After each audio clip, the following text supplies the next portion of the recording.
So let's jump into the first panel subject, which is community energy solutions. The moderator for that panel is going to be Tina Palmero, who's the Chief of Renewable Energy for New York Department of Public Service. So I'd ask her and her panelists to come up while I introduce as well Lainey Brown, who is the Director for Smart Grid Planning and Programs for Iberdrola USA. So I'll turn the microphone over to Lainey.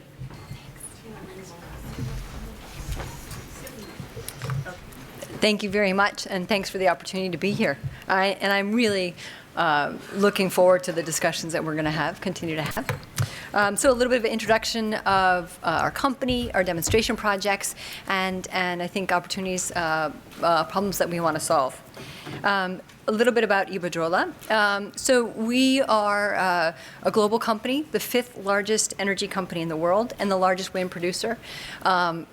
I think from my perspective, a really interesting opportunity to leverage the expertise across both renewables, generation, and networks to help support the work that we're doing as we explore all of those areas in this future model, and really leverage the tradition of innovation that exists within Iberdrola. And we've tried to apply that innovation tradition to our demonstration projects, and we'll talk a little bit more about those. In New York specifically, we serve over 1 million customers in the NYSEG and RG&E areas, with really a diverse population, from an urban center in Rochester to farmlands around the Finger Lakes to engaged communities in Ithaca, as an example. As we have, again, tried to leverage the innovation in developing our projects, we develop them with a few guiding principles. And first, and I'm happy to hear, Richard was talking about starting with the customer, and that's how we've started with our projects. So our first guiding principle is really driven by customer need. And in the development of our demonstration projects, the majority of them started with a dialogue with our customers saying, I have a problem that needs to be solved. And we expect that, again, that ongoing dialogue and identification of new opportunities. We also giving rights to actually our sister company, Scottish Power, in their innovation work, think big, start small, scale fast, as we look at and explore innovative opportunities.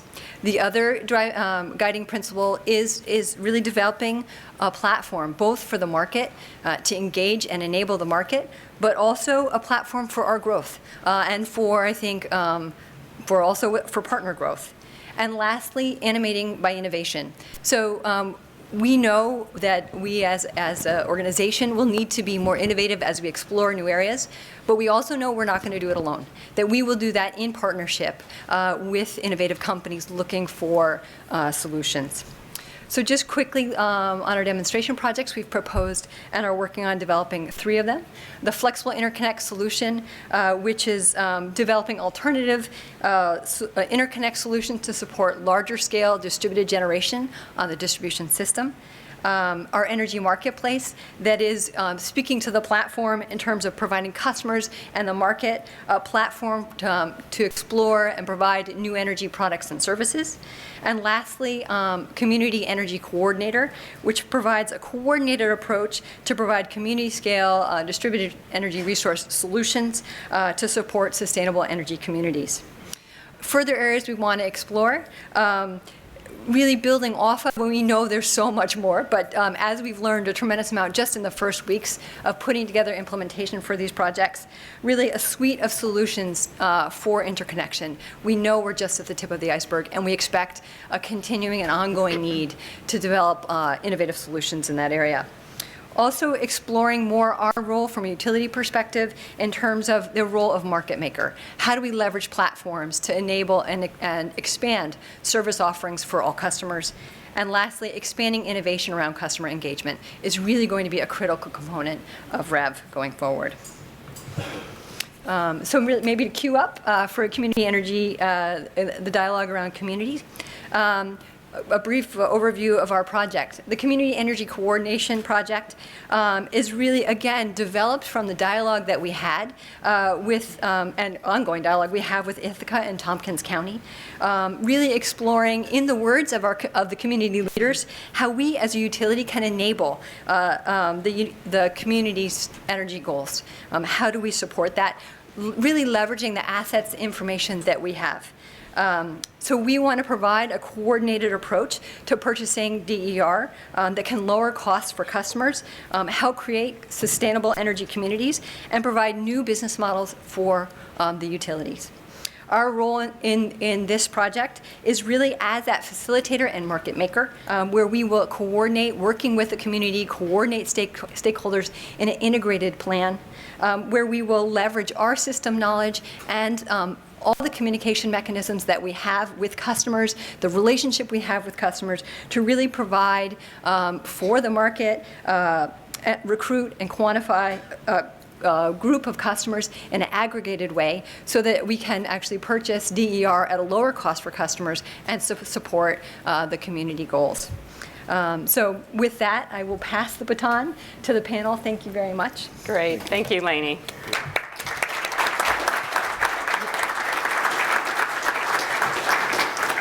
Good morning, everybody. I'm very excited to be part of this REV4New York exchange and very happy to be among the distinguished panel that I'm sitting here with. A brief introduction: Donnel Baird from BlocPower, Kate Fish from the Adirondack North Country Association, and Hunter Albright with Tendril. I'm going to jump right into it. So panelists, we just heard Lainey talk about what Iberdrola is doing in their partnership with communities in planning and procuring DER and other services.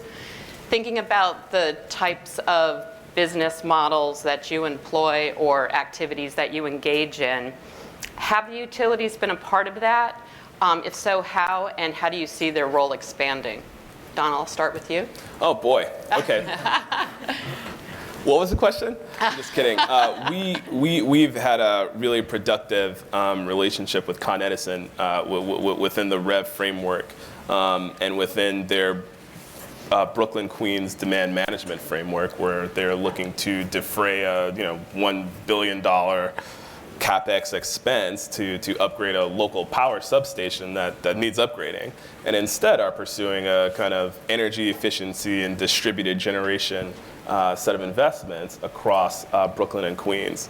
So that's awesome, right? Con Edison now is incentivized to really partner with customers and community groups and their consumers directly to lower consumption and to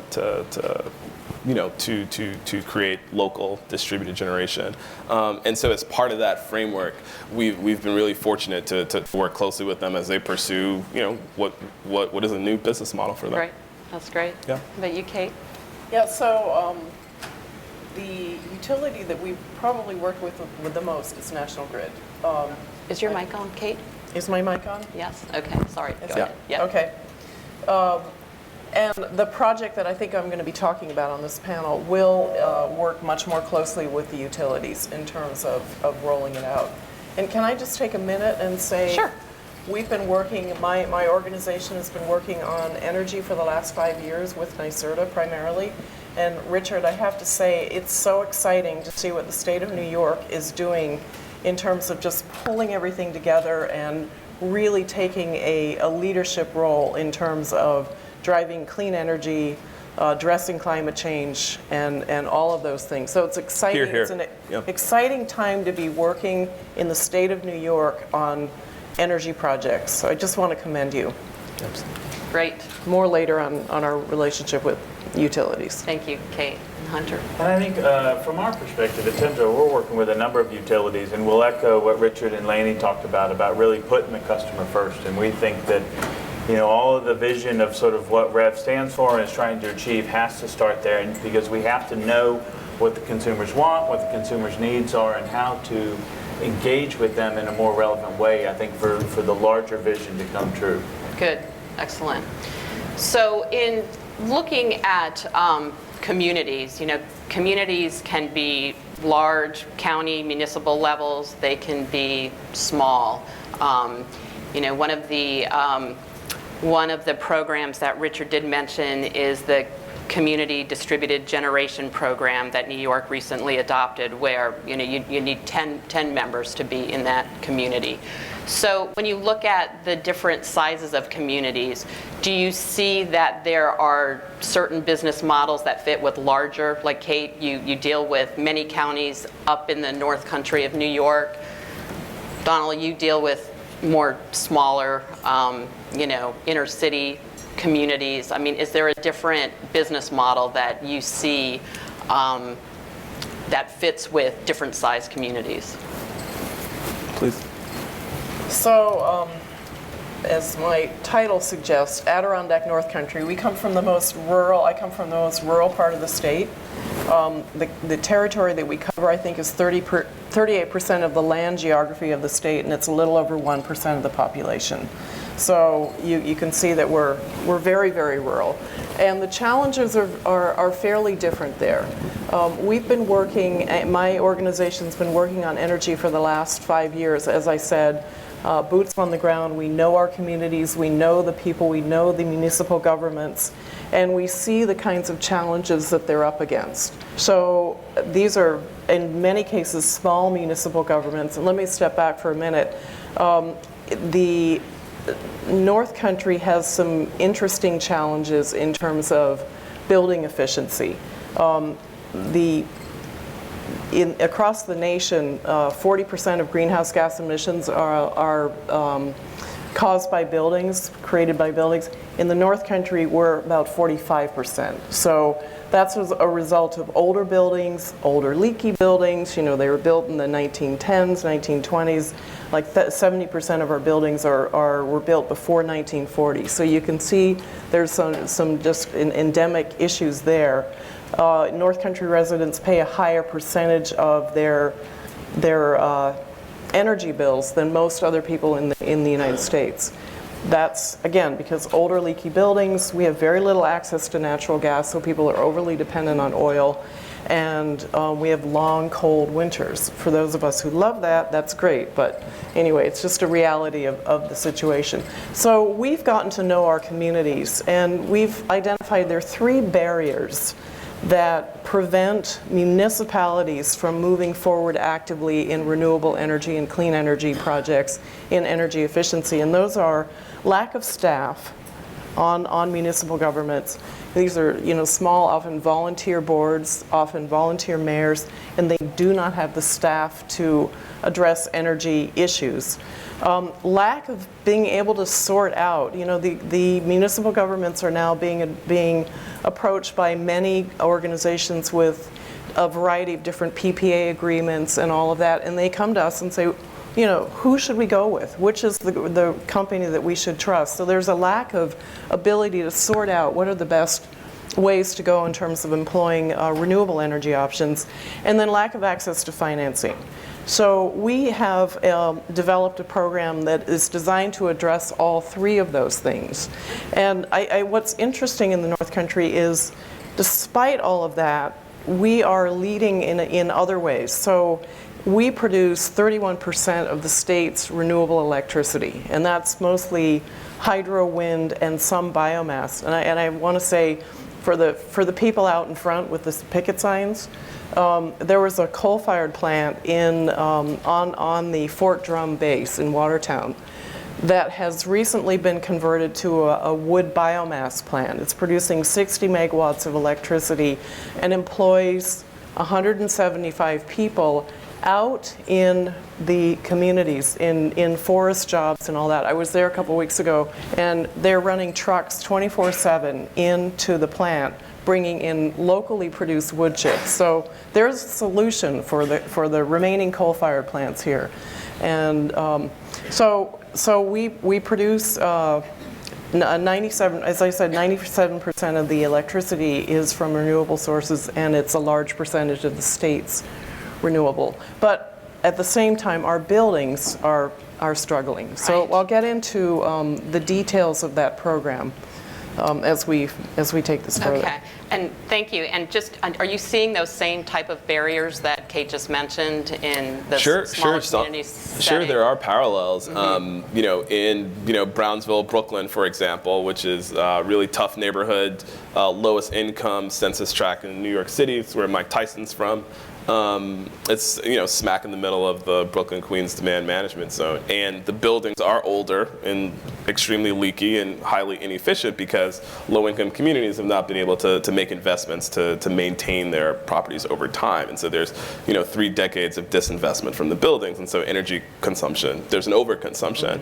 At the same time, because you're in a low-income community, there's a greater sensitivity to energy bills. So whereas normally, a consumer's energy bill might be, less than 2% of their overall income, in a low-income community, they can often range as high as 30%, right? So there's an extraordinary sensitivity to energy consumption in a context where the utility is now incentivized to do, demand management and energy efficiency. There is an opportunity to kind of partner to solve the traditional, marketing, engineering, customer acquisition, installation, project management, and financing challenges. For example, on-bill finance. New York State has taken a great deal of leadership in legislating that utilities, allow for finance and collections of energy efficiency investments on the utility bill, right? And that can kind of unlock lots of institutional capital from Wall Street to finance clean energy and energy efficiency in low-income communities and other communities.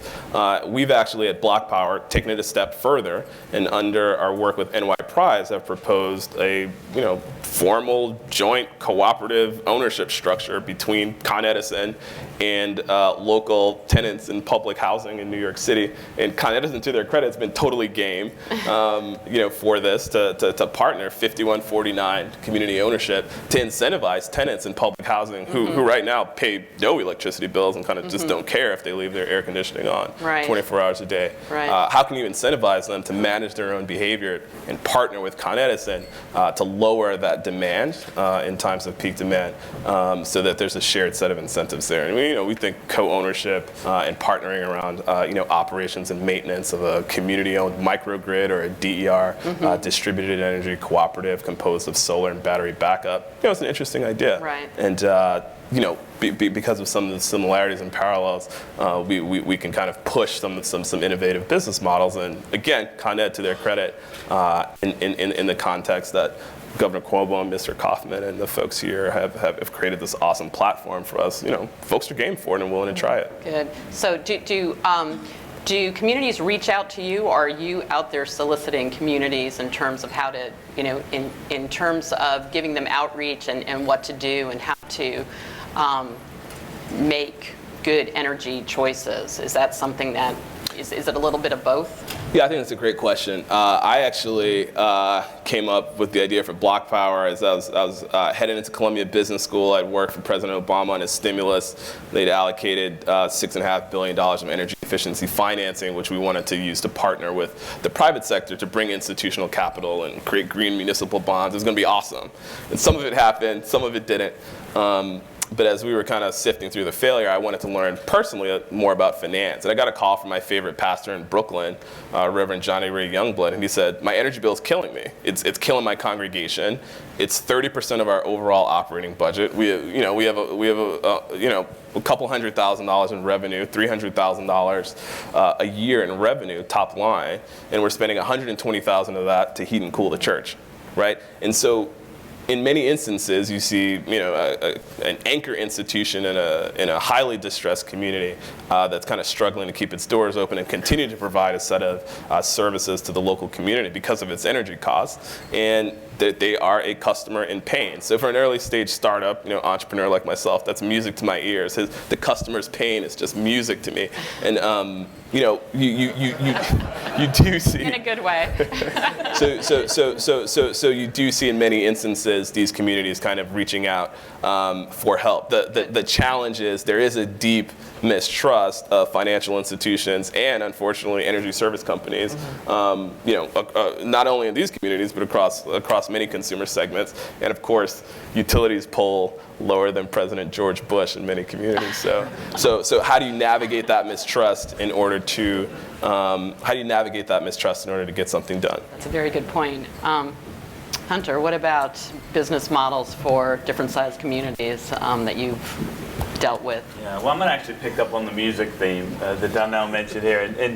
And really, when we think about, and some of the work that we're doing is about thinking about how to present energy and the information to facilitate clearer decisions and greater transparency, but in a way that's really consumer friendly. So when we look at, say, take example, how music has evolved from going to picking individual tracks and putting together playlists, and now you can pick sort of, hey, I have this mood, or I have this general sort of more aggregated view of what I want my music to be. It makes it really simple, really clear interface.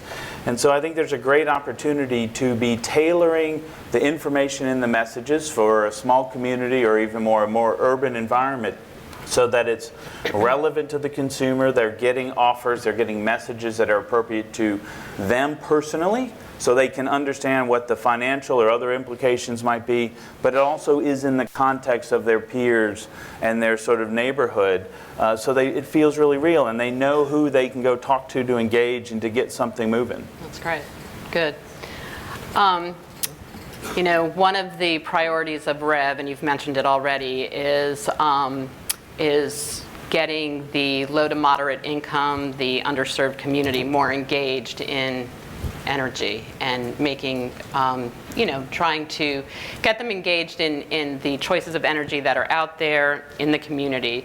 So again, looking at the low to moderate income customer, how do you get them excited? How do you get them engaged? How do you try to bring them into the fold? And what would you recommend to help foster that? Well, I'll pick up on just sort of the comments we were just talking about. I think it's shifting, and a little bit what Richard had said earlier, it's about being positive, right? How do you create all the messages and sort of target them so that it recognizes the opportunity for them, it recognizes their situation in a very positive and sensitive way. You're not talking to them about things they have to pay for in order to get the benefits out. It's things they can do, or they're things that they can collaborate with their peers and their neighbors to get done. And it's just drawing them in a different way. And if we're sending out single messages to large populations of people, we won't get that level of engagement. And I think we'll continue to see the friction with consumers, and really a lack of engagement in terms of solutions that are potentially very beneficial for them. Yeah, I think we find that, many of our residents are low to moderate income, and what's beginning to happen is the model. So I'll give you an example. We were involved in the Solarize New York, or we are involved in the Solarize New York campaign, and are working with 3 municipalities across the North Country, including the Akwesasne, the Mohawks. And we've had such an incredible uptake. I think we've signed 30 contracts so far since June. And again, these are small communities. So you've got this groundswell of people who are saying, I want that, oh, my neighbor has that, I want that. So in term, and you can see directly a reduction in energy costs associated with, installing renewable energy systems. You also, where we've been involved in green jobs in Green New York, and I think we've done about 800 retrofits in the last couple of years. And when those retrofits are completed, the houses are so much more comfortable. So there's this, when people see that, there's one community, a very small community, where 50 houses, and that was practically the entire community, actually went through a Green Jobs, Green New York program, did their audits and retrofits, and it's neighbor to neighbor to neighbor. And people to go over to somebody else's house And some of the neighbors were hosting parties saying, hey, come on over and see what we've done here. And suddenly you have 10 other people signing up for this. So a lot of it's just peer-to-peer. We are a trusted partner in the community. We have boots on the ground all over the place. So when we come, as opposed to an unknown PPA service provider or a utility, I think they trust that that we have their best interests at heart. But a lot of it's just around transforming people's homes from having, in the wintertime, seriously, they'd block off most of the rooms, Right. kind of seal off plastic around everything, huddle around a little wood stove, and that's uncomfortable when the winters last for 6 or 7 months. So when you've got a tighter home, the comfort level and the health is much better. So we see it being peer-to-peer, word of mouth. And then people are saying, oh my God, I reduced $900 off my utility on my energy bill last winter. Other people go, sign me up. I'd like to go back to a point that Hunter made and that Richard made in the opening. Taking Richard's challenge to kind of spitball and think freely here. So I was at the home of one of our investors in BlocPower, who invented cloud computing and is a billionaire in Silicon Valley. And he had invited a couple entrepreneurs to his home, and one of them was Max Levchin, who is one of the founders of PayPal, and has launched a new startup called Affirm, which is looking to aggregate data across social media and just all kinds of data, right? That is tagged to customers and creates a non-FICO kind of credit analysis that allows his startup to decide whether or not they're going to lend to him. So in addition to a traditional FICO score, now you can collect data about rent histories, utility payment histories, and all sorts of stuff to figure out whether or not you can make a financing decision. Getting back to thinking about the ways that a utility can use data to partner with low and moderate income communities and actually show up as a partner and a co-owner, utilities have really great data on how and why and when low and moderate income customers are not able to make their payments, right? And that data is incredibly useful to someone like Equifax, right? And it's incredibly useful to low and moderate income communities who could use an alternative to FICO score in many instances, right? To help them access capital to kind of meet the needs of their household. And so, just thinking broadly, what are the ways that we can think about data and other assets that utility companies have that may or may not be relevant to the needs of low income communities? And when you really show up as a partner, as many utilities across the state are trying to do in REV, I think you can come up with some really awesome things. That's great.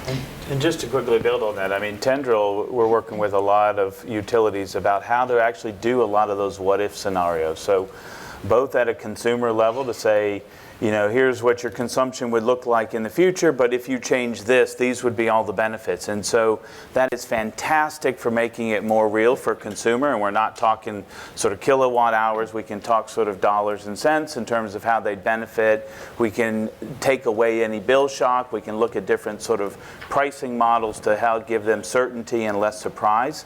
But then if we roll that up and look at it at the utility level, now we can sort of look at consumers as a portfolio and say, how can I bring them together of different sort of types and profiles, so not only behavior but also consumption, to now develop new products and services that can start to bring value to different people with financing or without financing and a mix of different products and services. So, I think there's a huge opportunity to bring in data in a more open source way into platforms that can then allow utilities to really orchestrate this for the benefit for consumers. That's right, and then in that instance, the utility becomes a platform to usher in the clean energy revolution, right? Which is going to be profitable, and the Pope's in town, and he's big on this, and so am I. Climate change is important, and if utilities can be the platform by which the clean energy transition occurs in American inner cities and in rural areas and across New York State, that could be really important, and it's going to be super profitable. That's great.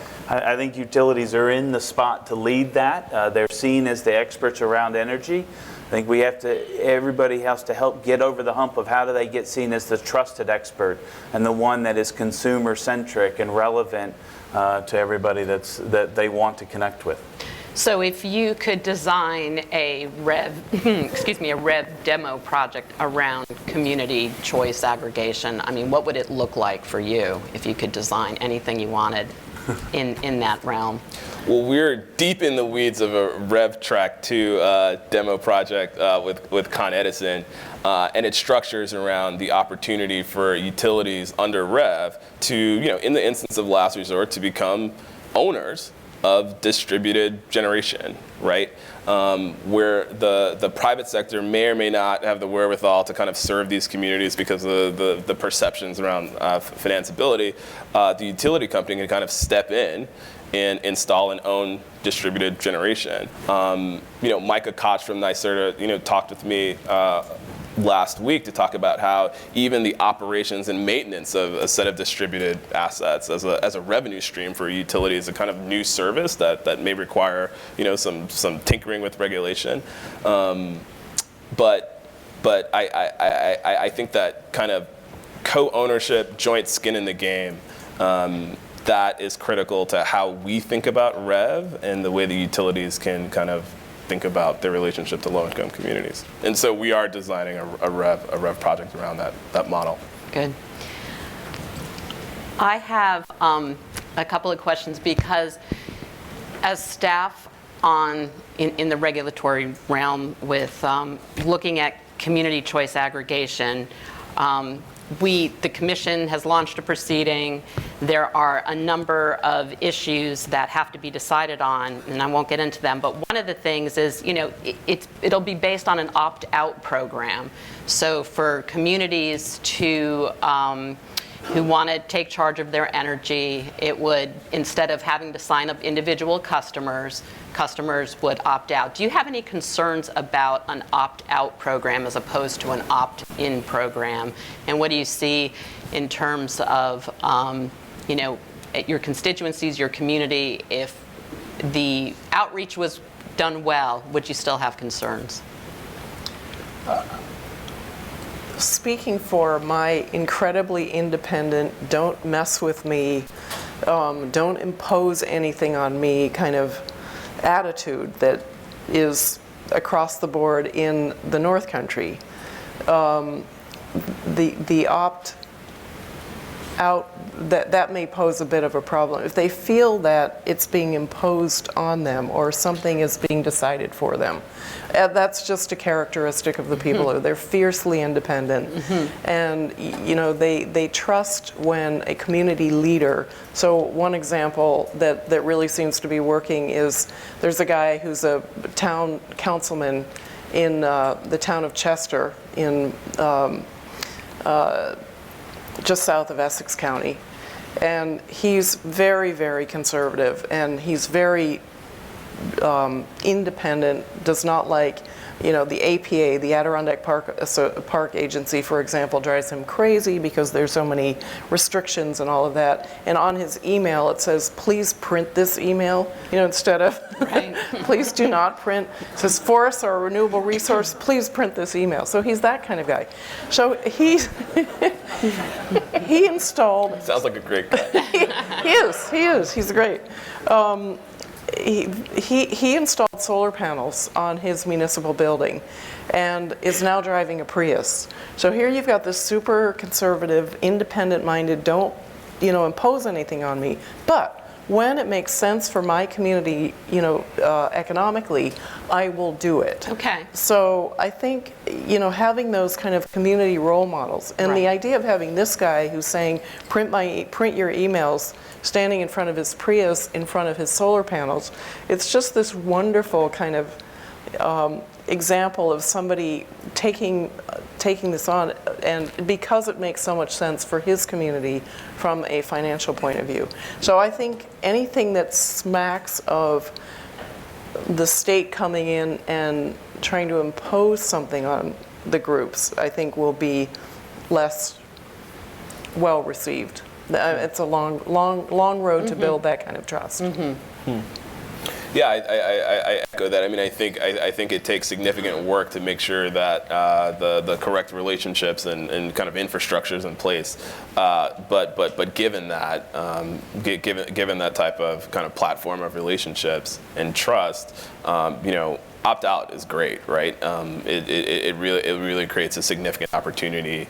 Some of the downstate, maybe there's a difference here. Communities that we work with on Long Island, the town of Freeport, we have a partnership in Hempstead where the school system as a whole is kind of partnering with local residents to think about an opt-out and what that might look like. And depending on how you relate to the correct stakeholders in the community, you can really get interesting things done. And I think I'd add to that just as an aside.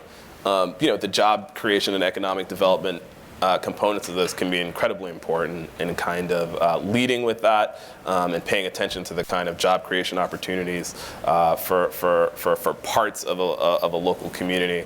Ex-offenders or people who aged out of foster care that other members in the community may be really concerned about can really go a good long way to buying the type of trust and goodwill that one would need for community opt-out and community choice aggregation and all sorts of other programs from the utility or state government. And one last question before we get to some audience questions is, do you work directly with community planning boards to make clean energy part of the town or the municipality's actual, codified in law? Do you get in there and try to really work with communities to make clean energy a reality? So I'll start. I mean, we're doing some work. We most of our work is through utilities in terms of that space, but we are working with utilities to figure out who they can identify that might be good candidates for rooftop solar or good candidates for community solar. So when they look at their sort of portfolio of consumers, they can start to sort of optimize, one, what's good for consumers, but also how do they sort of manage sort of the grid optimization aspects that they're trying to solve for as well. We work more by lead by example. So I'll give you an example. We got funding through Cleaner Greener to support the town of North Lake Placid to install the first in the nation small-scale food waste biodigester, which is currently being constructed. And it's very exciting. It'll remove 900 tons of food waste out of the waste stream annually. And the municipality, the communities gathered around that and is looking at that as, okay, we are going to be a lead community in energy efficiency and sustainability and good practices. And it involves all of the hotels and restaurants and grocery stores and all that who need to be involved in shuttling their food waste into this system as opposed to throwing it away. So in Saranac Lake, we've gotten an installation on to upgrade a hydro dam, et cetera. So our approach is more, let's find really good examples and then that involve the community and municipal government, and then they start feeling proud and excited about these things, and then it becomes part of their language.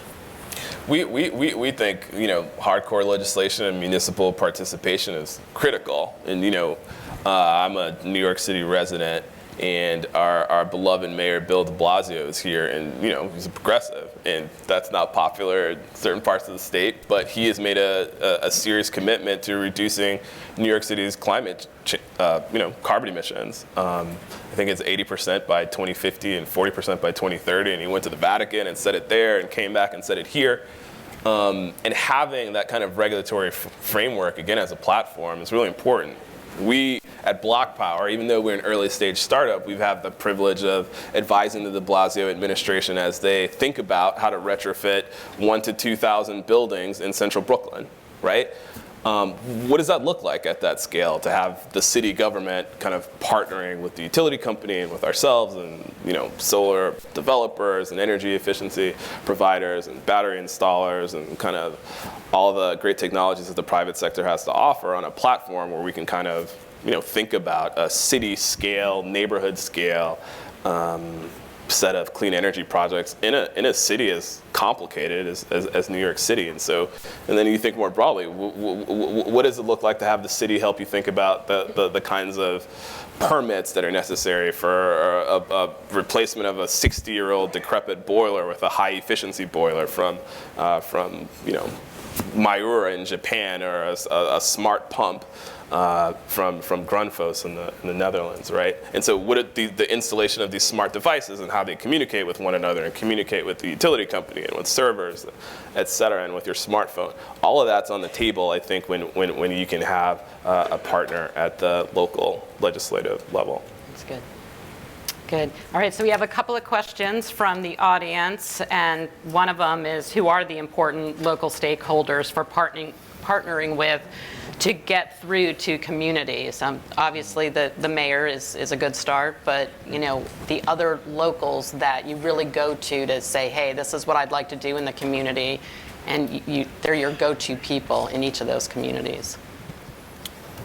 Yeah, I'm happy to start. So I have a little bit of an advantage. My background before I went into to work for then Senator Obama was I was a community organizer in central Brooklyn, kind of knocking on doors in public housing complexes and thinking about how to stitch together a coalition of local community leaders who could, impact educational policy or environmental policy or public health. And yeah, you learn a lot in that kind of role about who the appropriate community stakeholders are. And to be blunt, many of you are like white folks, you're like looking at a low-income community, you have no idea what's going on, you have no idea who the real leaders are, you have no idea who's credible, who's not, who's there to collect a suitcase full of money from you, but isn't gonna get anything done, right? And it can be tricky. I'm just being blunt, I don't know if I'm supposed to say that. I mean, it can be tricky to navigate what's going on in communities that have been dysfunctional for decades. Sure. How do you get something done in what looks like a rat's nest of poverty and dysfunction and craziness? And then many of the leaders that you look to partner with can kind of take you down the wrong path, and you get frustrated. It's tricky. I think that really being clear about what your goals are, really looking for, really genuinely offering to partner, helps to kind of clear the deck. And if you're kind of patient and persistent and really looking to partner, the right partners will emerge. Maybe it's not the folks who are kind of in the media who shout the loudest and promote themselves as advocates on behalf of low and moderate income communities, but leaders are there, and they may be quiet. You may have to take some time to find them, but you will. To be even more specific, at BlocPower we focus on houses of worship and the faith-based community as an entry point into low and moderate income communities. These institutions are trusted in ways that utilities and solar companies and lenders are not, to serve the community, and they have high energy costs, right? They have super high energy consumption because of the way these houses of worship are structured. And if you can solve problems for them, it's a very different conversation when the rabbi can get up in front of the congregation and say, look, we lowered the energy bill over at the yeshiva, we lowered the energy bill here in the sanctuary, and I think that you guys should seriously consider doing this in your home. So just as a precise kind of offering, that's one idea that seems to be working for us. We work with over 300 houses of worship around New York City currently. Happy to partner with other utility companies around the state who are interested in that kind of model and how that kind of market entry might be helpful to solve some of the problems. Boy, our problems are a lot less complicated than that in terms of finding the community leaders, because we have such small communities, it's not hard to find them. Schools, municipal governments, it all depends. And again, good role models. We had one guy who's a school not a superintendent, facilities manager, went out and got funding, installed a wood chip boiler at the school. This is a small rural school. He's built a small solar panel and a small wind turbine. He's involved all the kids in the school in this, and they're saving about $150,000 a year off their energy budget in, again, a small rural school. That's 2 or 3 teachers' salaries. Right. So those are the kinds of, community leaders where you see that happening, people are rallying around it, but it's not anywhere near, we don't have the rat's nest kind of situation The going rat's on. nest. I know that you do. But the community leadership is really, really important. Those trusted people that other people will say, they're doing it, I'm going to do it too. Right. And do you have the problem with municipalities changing leadership in the middle of projects and then having to sort of re-educate all over again? That must be something that you run into probably more than on occasion. Absolutely. I think, again, if you can be kind of thoughtful and you're engaging the right leaders, hopefully those are some of the same leaders that help to elect municipal leaders, and even new municipal leaders can be responsive to kind of clear, well thought out plans. Okay, so just one more question before we have to wrap up. So there's a question here about who's going to have the conversation about how much this is going to cost and when will that happen, and it's more on the ratepayers. I think in discussing these projects, there's definitely a savings for those who are benefiting from the program, but the cost of the conversation about how much this is going to cost all ratepayers. I don't know if that discussion or that conversation ever comes up when you're talking to communities about projects. So we are hopefully going to be launching, again, the first in the state experiment, setting up a public purpose energy services corporation, which is designed to focus on the smaller buildings, rural municipal buildings that are the centers of community, that will actually provide 100% financing up front and will hopefully guarantee that their energy costs will be reduced by about 30%. And I can talk more about that offline, but I think that's one of the things where solving that lack of access to financing and helping to provide the financing up front is going to transform the way municipal leaders are looking at how do we tackle this, because at this point they don't have the budget, they don't have, they're struggling just to meet basic problems. And so that's the model that we want to deploy that will help solve that cost discussion. Look, I think that you can think of low and moderate income communities in the way that we've engaged them traditionally, and you can think about these communities and then automatically think giveaways, right? And then how are we going to recover the cost of those giveaways, because that's what we've traditionally done. Or you can look at low and moderate income communities, as we do, and as our big for-profit venture capital investors do, as profit opportunities. And a totally underserved $400 billion market opportunity in America that's not being appropriately served in many ways and could be a profit center. And so to go back to BQDM, there's a $1.2 billion CapEx expense that will be paid for by ratepayers, right? So Con Edison would make, in an alternative scenario, make that investment and recover their profit from the rate base. Instead, we're defraying that expense, right, and hoping to eliminate it through the use of local clean energy, not by using capital from ratepayers, but by using capital from Goldman Sachs and Barclays banks and Deutsche Bank, right, to provide project finance, to finance the installation of energy efficiency and clean energy assets, which are going to lower overall consumption and help Con Ed manage its peak demand. And so the programs that we're proposing are profitable for Con Ed, they're profitable for the big-time Wall Street banks, they're profitable for low and moderate income communities, lower consumption, and there are ways to structure these kinds of public-private partnerships that make sense from a private sector perspective. Good. All right. Well, we're out of time. Panelists, thank you very much. Just in wrapping up, we heard lots of good information on trust, barriers, and how to overcome some of those, and some of the models that can be used to further some of the REV goals. So thank you. Thank you.